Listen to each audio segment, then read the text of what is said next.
প্রথমবারের মতো জাতীয় সংসদ নির্বাচনে ঢাকা ১০ আসনে আওয়ামী লীগের নৌকা প্রতীক নিয়ে জয়ী হয়েছিলেন ঢাকাই সিনেমার চিত্রনায়ক ফেরদৌস আহমেদ। তবে নির্বাচনের পর ১ বছরও সংসদ সদস্য হিসেবে থাকার সৌভাগ্য হয়নি এই নায়কের।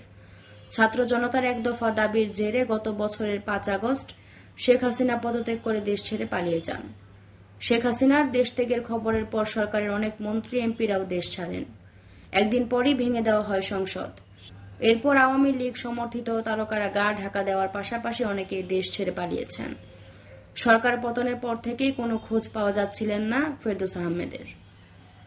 তিনি কোথায় আছেন, কি অবস্থায় আছেন সে খবর জানতেন না তার সহশিল্পীরাও। অবশেষে দীর্ঘদিন পর দেখা মিলল চিত্রনায়কের। তবে দেশে নয়, যুক্তরাষ্ট্রের নিউ ইয়র্ক থেকে দেখা দিলেন তিনি ভিডিওতে।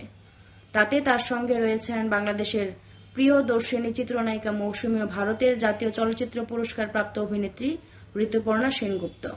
ইতিমধ্যে এই ভিডিও ভাইরাল হয়েছে সোশ্যাল মিডিয়ায়।